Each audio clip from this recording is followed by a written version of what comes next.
Greetings from Tokyo, my dear friends. This is Daisuke, and how are you doing today? I hope everyone is having a very fine day today. I would like to take this opportunity, if I may, to let you know that I have decided that I think it might be a good idea to start a little bit early with respect to my journey through the works of the great filmmaker John Carpenter. And so, if you'll permit me, I would like to begin the series in earnest, talking about the films of John Carpenter as I have them in my own collection.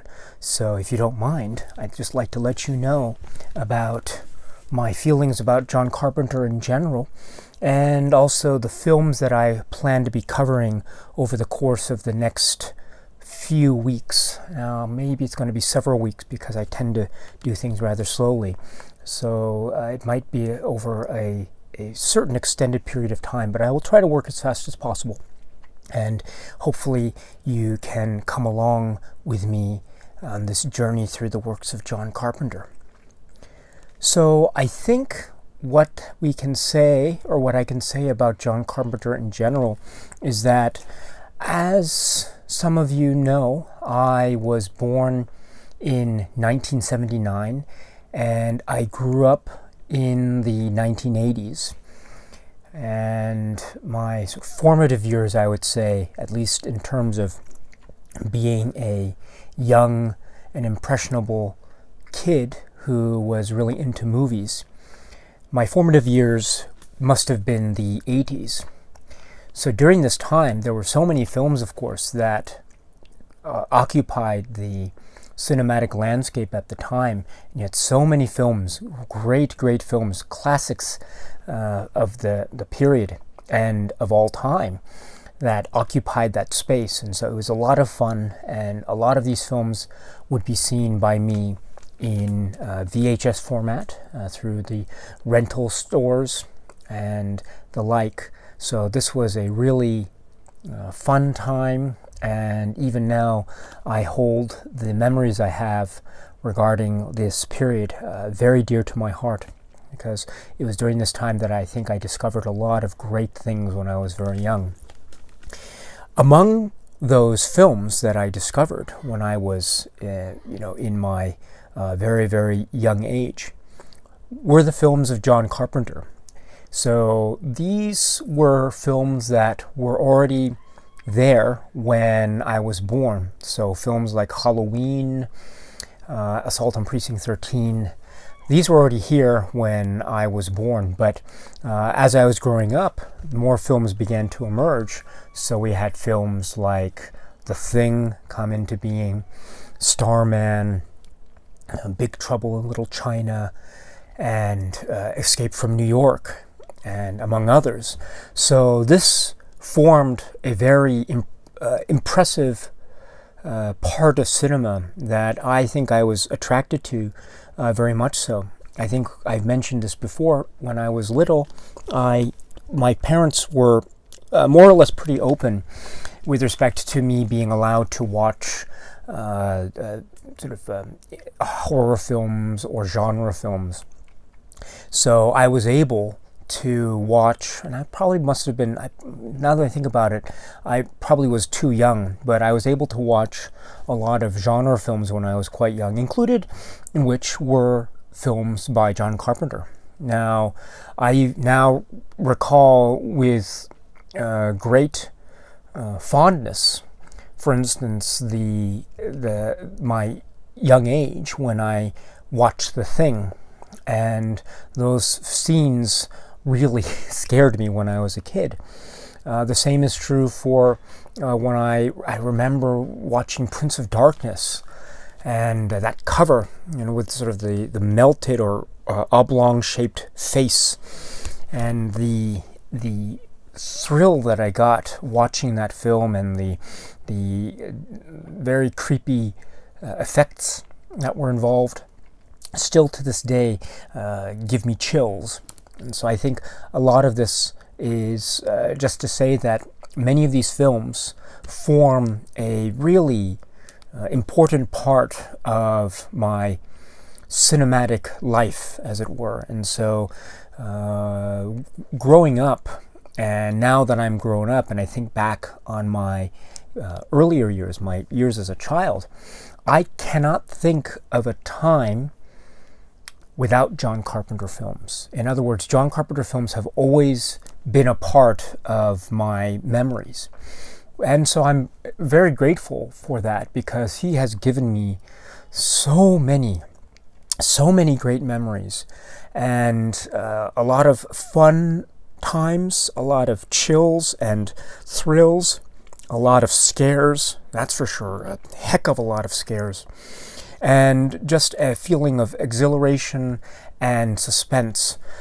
As I got older, I think I began to appreciate more and more the concept of the director as auteur, for instance, and John Carpenter was certainly part of that conversation, at least when I was watching more films and hopefully just trying to broaden my horizons with respect to films as I got into college and beyond. John Carpenter was always part of that equation for me. So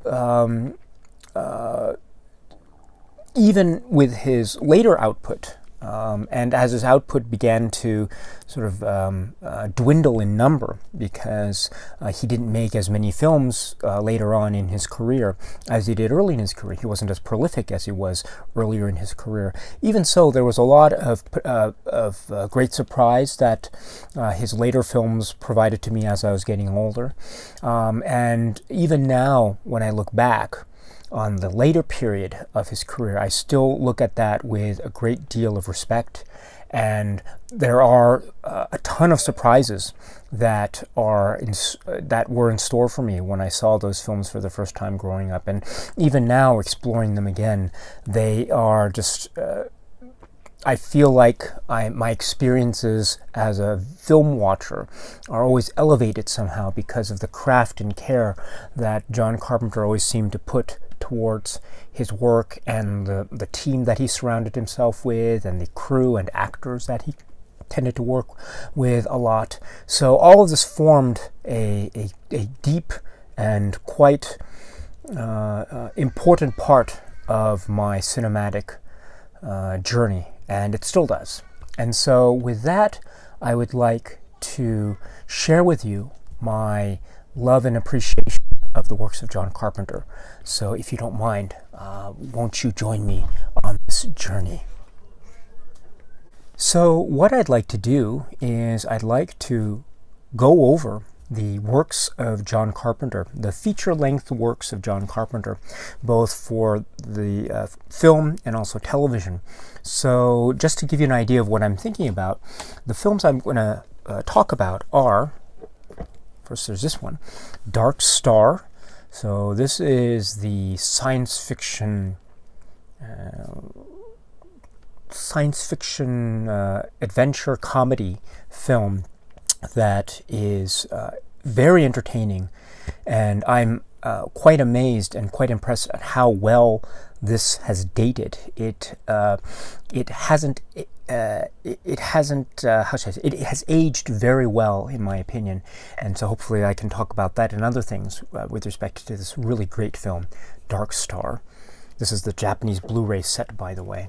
Next is one of those great masterpieces of action cinema, of action genre cinema, Assault on Precinct 13. This is a bona fide masterpiece. This is a gem, and I think it is. I think in many ways it could be said to be a perfect genre film, and I would love the opportunity to talk about this one. This is the Scream Factory Blu-ray. I also have this, which is the standard release from Second Sight, which has certain special features that I really was keen on getting. So, but I just cannot I can't stress enough how brilliant this film is, and so I can't wait to talk about this Assault on Precinct 13. Actually, I think according to the dialogue, it really should be called Assault on Precinct 9, District 13, but we'll save that for the actual video itself. Next is going to be the film Halloween. So Halloween is one of those films that I have seen more times than I can keep count, actually. I think of the major horror films that are out there, I think I've seen Halloween the most. And it's a film that I remember seeing quite young, so I can't remember the first time I saw it because it's so much a part of my cinema life. And so, but I've never spoken about it here on this YouTube channel, so it'll be a great honor and a wonderful opportunity to be able to talk about it. I know this has been talked about ad infinitum, both here on YouTube and elsewhere, been written about. It's been the subject of scholarship and criticism, etc., or critiques and essays and cinematic essays and the like. So I don't think I'll be able to add anything new to the conversation. But all the same, it'll be a great privilege and honor to be able to talk about this incredibly exciting film that is very experimental in many respects, and I think it's a film that deceptively might be seen at first glance to be a film that is style over substance, but I think over time one might realize that its substance is actually quite profound in many respects. So anyway, I look forward to speaking to you about this and hearing your thoughts about this. Incidentally, this is the the Anchor Bay Scream Factory 15-disc set that was released. It was a limited edition that was released some time back, but I think is no longer in print. So it had all the Halloween films plus the Rob Zombie Halloween films. So if there is an opportunity, I might also want to talk about the other films in the Halloween series one of these days. I have a lot of feelings about the Halloween series. I'm a big fan of I love Halloween, I love Halloween 2, I love Halloween 3, Season of the Witch, and I kind of like Halloween 4, but I think I'm of the generation that I really love those first 3 films, and everything from 4 onwards, 4, 5, well, actually I should take that back. I think when I first saw the latter half of that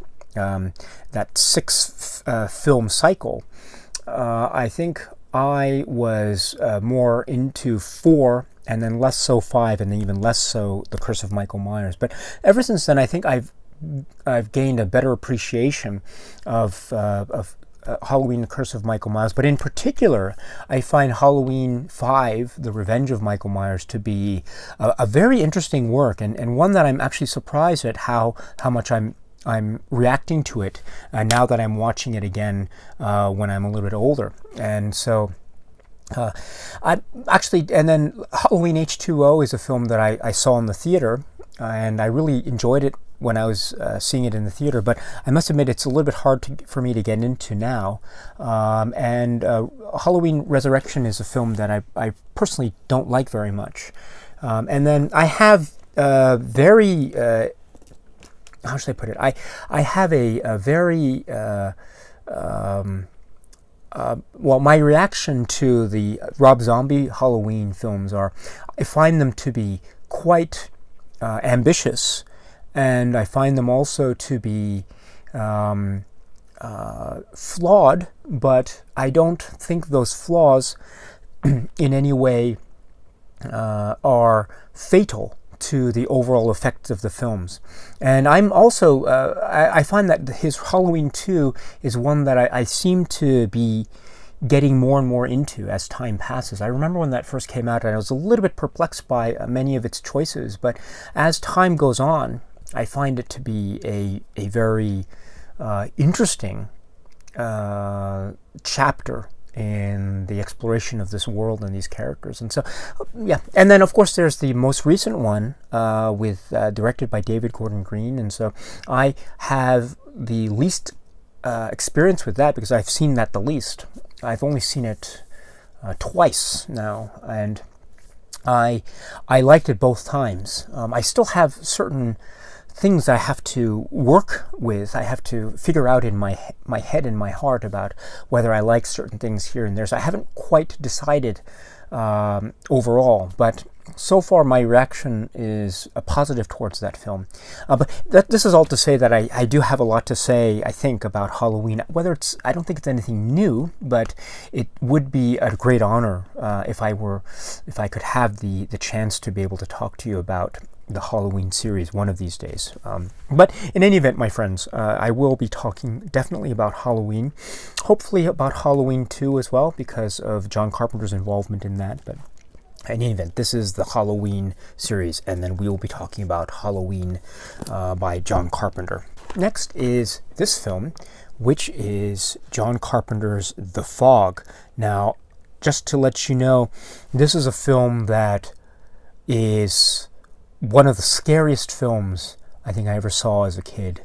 I saw a lot of scary films, and I was terrified by a lot of films, but I think this is a contender for being the film, one of the films that terrified me the most growing up as a kid and watching this. And to this day, I still have those memories that lurk somewhere in the corners of the mind, and every time I turn this on, I know what to expect, and I know what might happen because I've seen it so many times, but still I always get freaked out every time. And so it would be such a pleasure to talk to you about this extraordinary achievement, The Fog.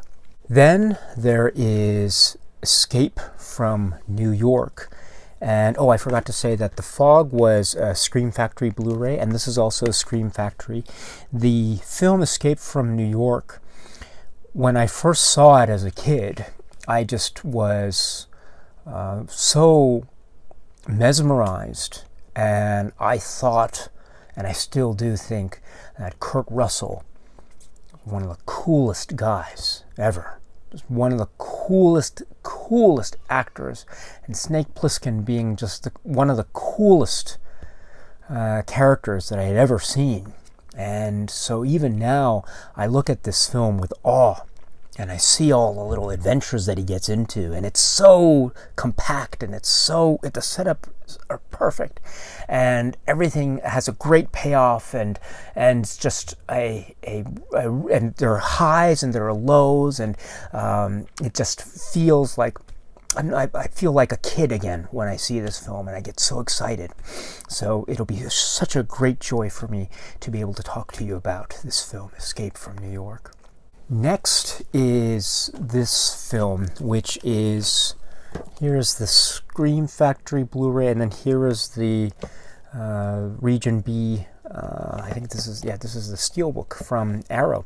So this is The Thing, and I might have mentioned this in an earlier video, but I think that The Thing is one of the great American films of the late 20th century. I really believe this. This film is just a towering achievement. It on all levels. It operates, of course, as a magnificent genre film, but it, I think, is also a gloriously splatter-filled, beautiful, absolutely beautiful work of art.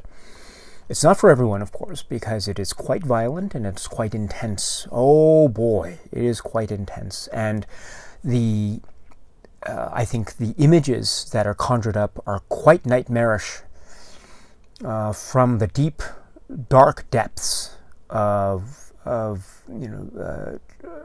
one's soul, I think. But oh boy, when you see them on screen, boy, man, do they linger. They linger in the mind, and then some. right, my friends? So I've mentioned this before. I am quite nervous about speaking about this film because I think this is one of those supreme classics. But I will do my best because I really love this film quite deeply. So this is The Thing. John Carpenter's The Thing. Next is this film. Now this is the Indicator release this is the limited dual format edition release from Indicator of the film Christine. So Christine, yes, I remember thinking at the time when I saw this film that when I was young, I was also into Stephen King books, and I was reading a lot of Stephen King books at the time. At least I was trying to, and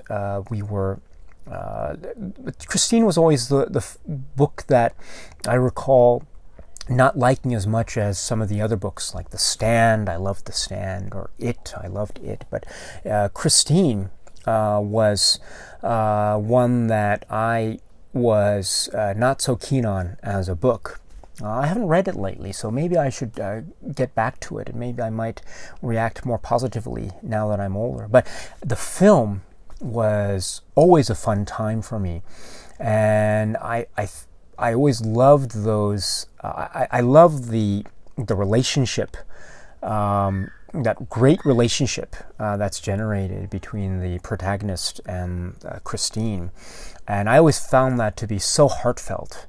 And rather than this be a horror film, because it is a horror film, but I always felt it was a love story, and it was such a beautifully charged love story, and it was such a powerful work, and I didn't even give a second thought to the fact that this was a love story between a man and his car. I just thought it was so great, and therefore the horror elements that came in, the whole thing about the retribution aspects of the film itself, etc., I thought were played so skillfully and so beautifully that I just remember loving this film. I remember not liking the book as much, but I loved the film very much. And so it'll be such a great honor for me to talk to you about this really a beautiful love story, Christine. Speaking of love stories, there is this one which is next, which is Starman.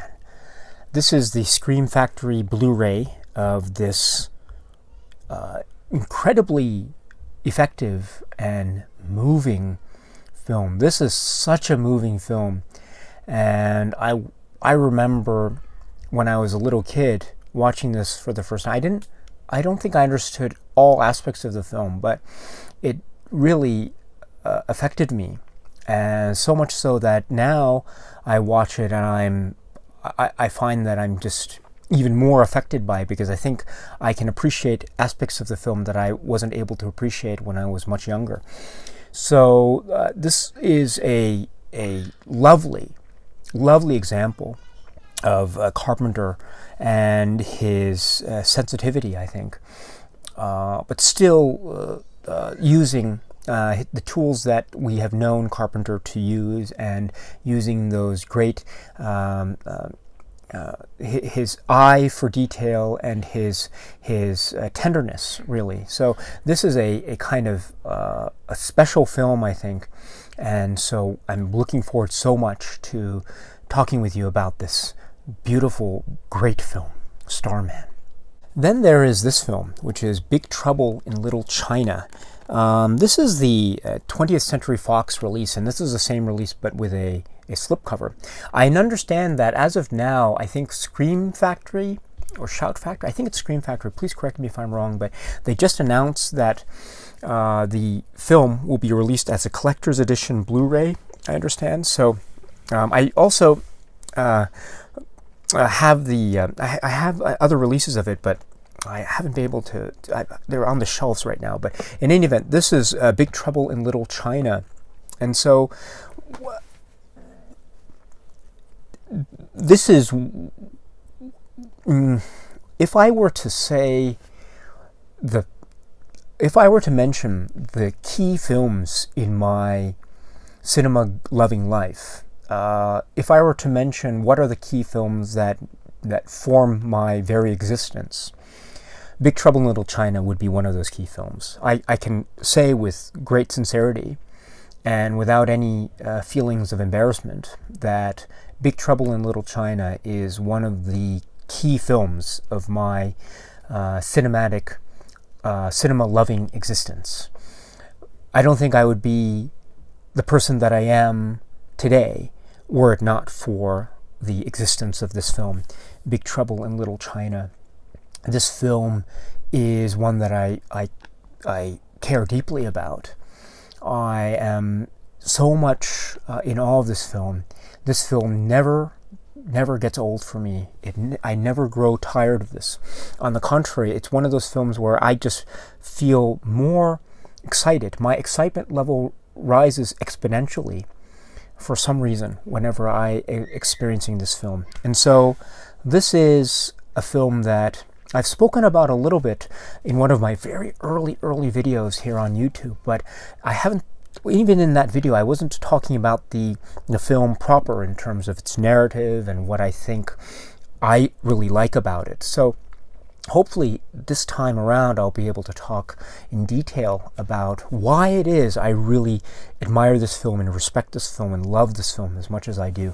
So it'll be my pleasure to hopefully be able to share with you some of those thoughts about this film that is so important to me. That is Big Trouble in Little China. Next, this is the Scream Factory release of Prince of Darkness. The film Prince of Darkness was one that was, it was a film that I remember, it scared me, it terrified the living daylights out of me, but it was a film that scared me in a way that I wasn't expecting. In other words, when I first remember seeing that VHS box in the rental store, and I looked at the box and I thought, oh, in my mind when I was that little, I thought, oh, this must be like another slasher film or something like that. And that's what I was sort of expecting when I first was able to see it. But after I finished it, I realized that it was, well, I mean, I don't think I was old enough to fully appreciate all the concepts that were being discussed in this film.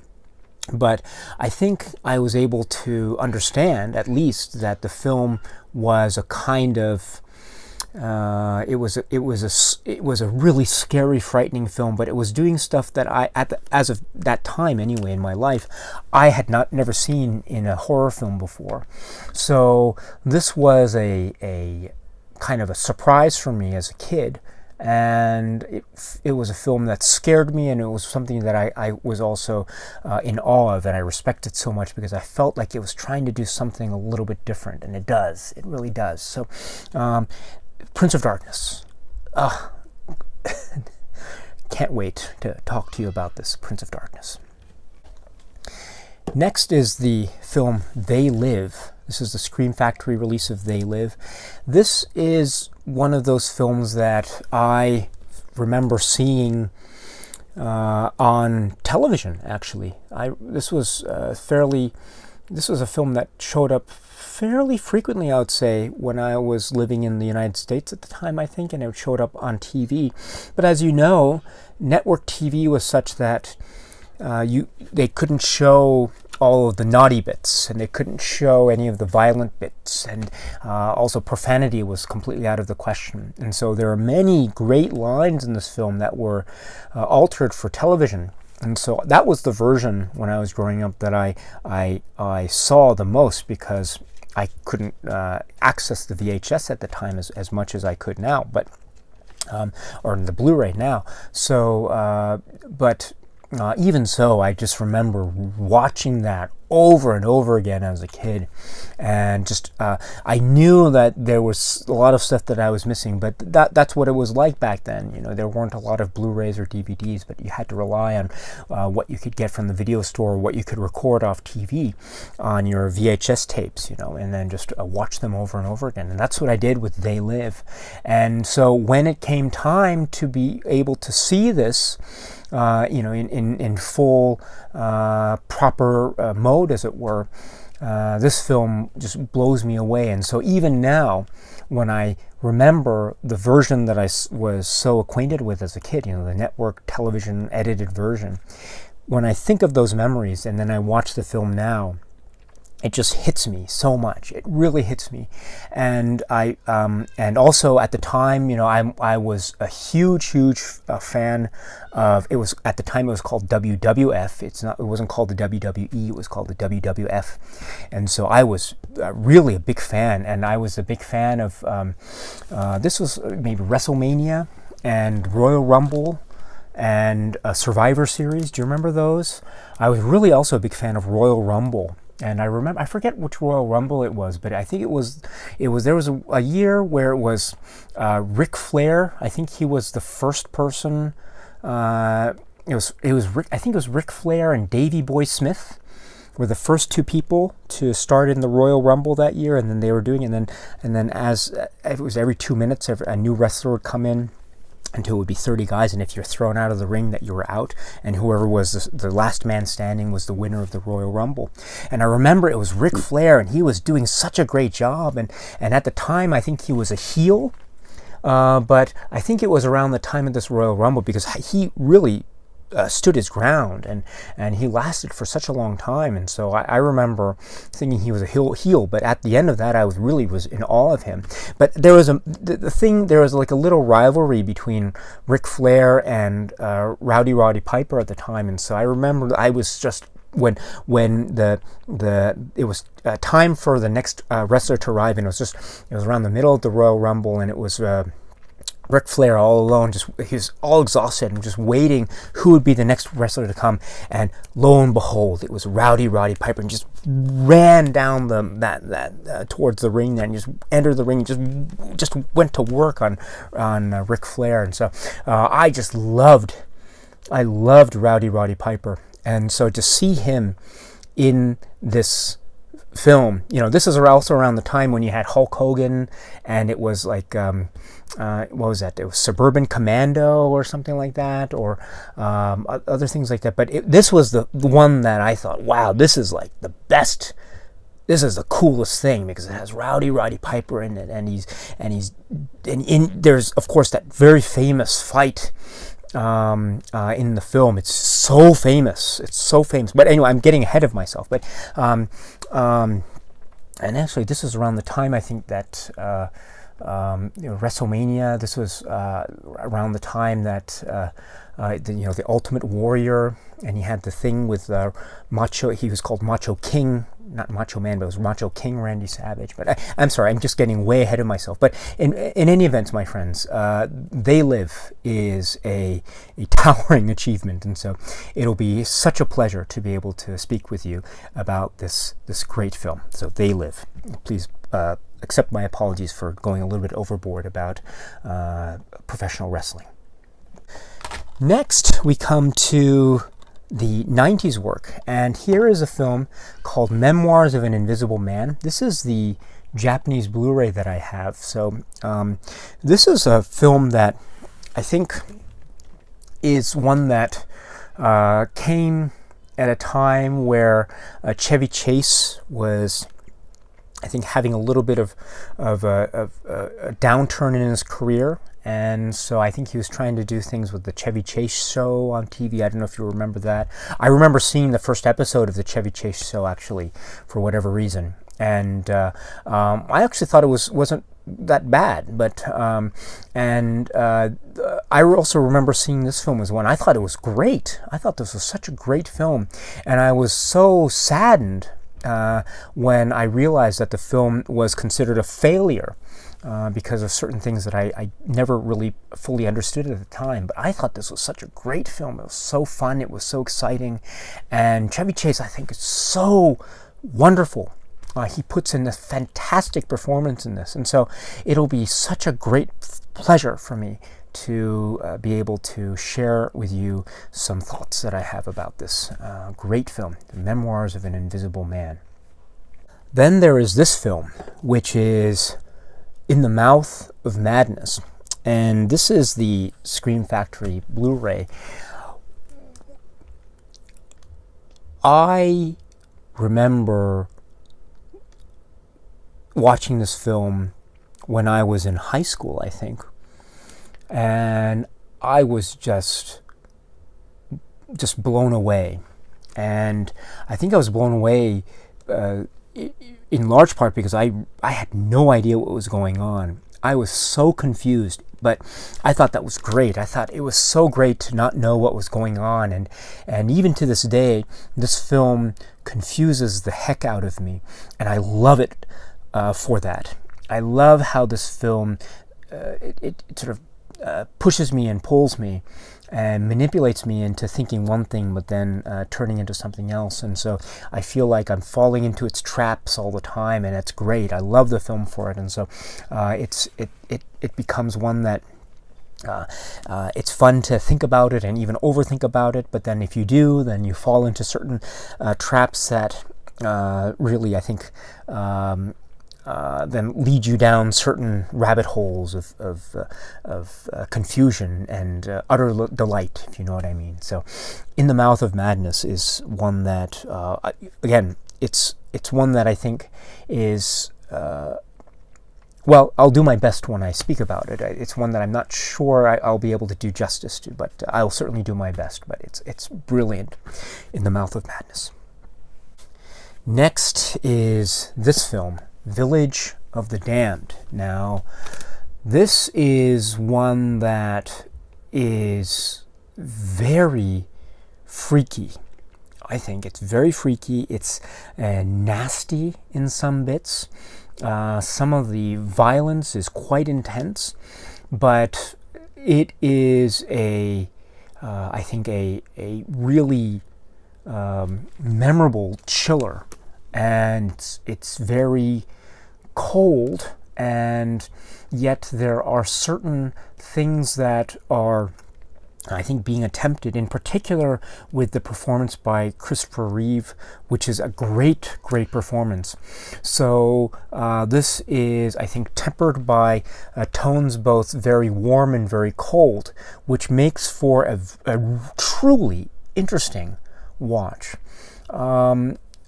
I don't know how well it holds up to the original film, but I still think it is really a kind of a valiant effort on the part of John Carpenter and all the people concerned. So again, it'll be my pleasure to be able to speak with you about this film, Village of the Damned. Next is this film, Escape from LA.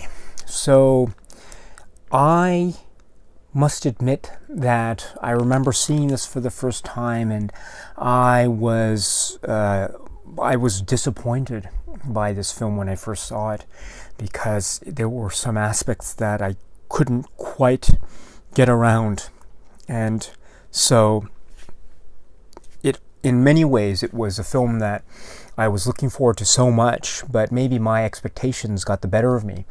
So there are certain things that disappointed me about this film, but now, with the sort of the luxury of hindsight, and also the luxury of time and being able to look back, I see this film as being, in many ways, a brilliant sort of last hurrah, if you will, of the old guard of the John Carpenter team, the John Carpenter, Deborah Hill, and Kurt Russell team.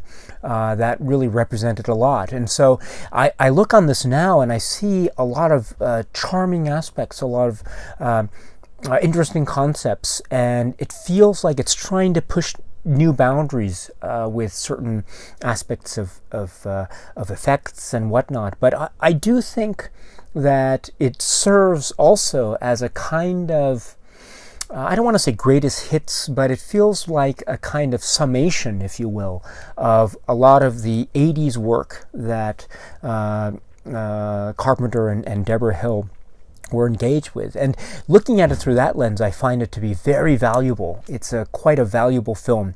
And so while I still think it is a flawed film, it is one that I find is one that has a lot of riches and it's worth it has a lot of positive discussion possibilities. So I will be very happy to talk with you about this film. It's not my favorite John Carpenter film, but it is one that I think is still quite worthy. And so hopefully on this journey, I might be able to find more that I can better appreciate about this film. So perhaps this might be the potential for a kind of unappreciated masterpiece or something like that. Who knows? But hopefully that assessment will come one of these days. But in the meantime, my friends, let us enjoy the enjoyable aspects of this film, Escape from LA.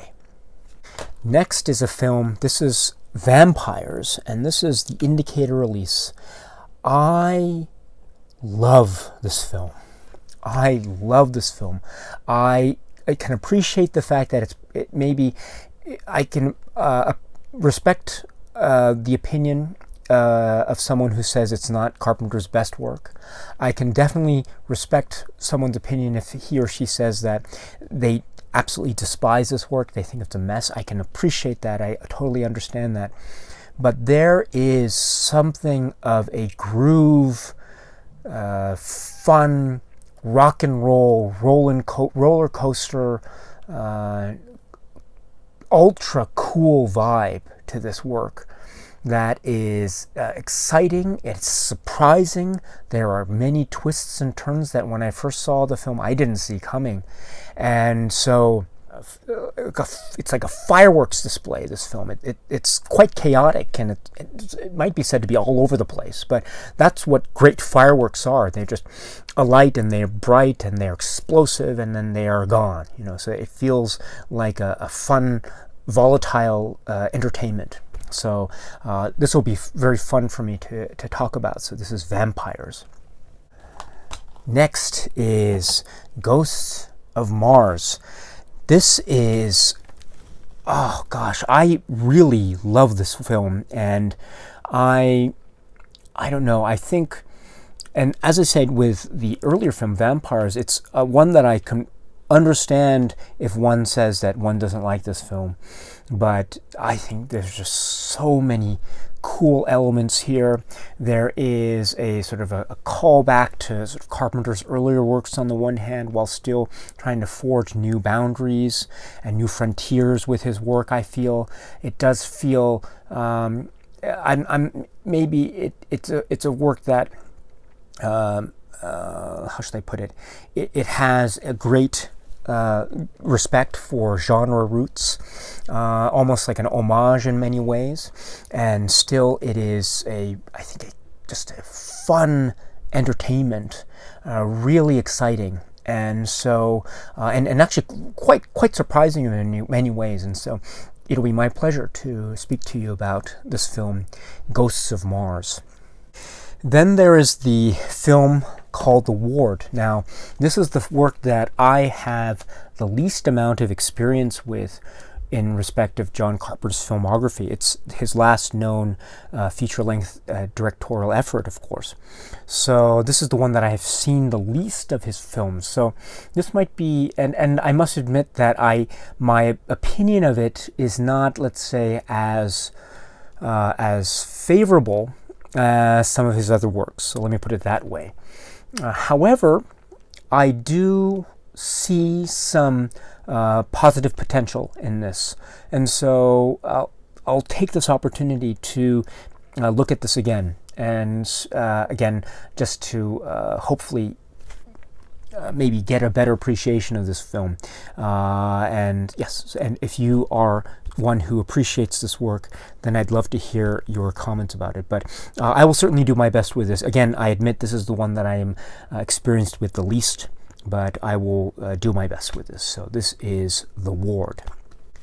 Then there are his works for television that I'd like to speak about, if I have time. So the first one is Someone's Watching Me, this is a Scream Factory Blu-ray, made for TV film, and wow, this is also one that I was never able to see growing up because I'd never been able to see it on TV, but when I was able to finally track it down, and I saw it, I thought this was so scary. Absolutely scary. And so now with this Blu-ray and I see it, I still get chills, and it's great. There are many homages, I think, in particular to Alfred Hitchcock, and so hopefully I can talk about that when we speak about Someone's Watching Me.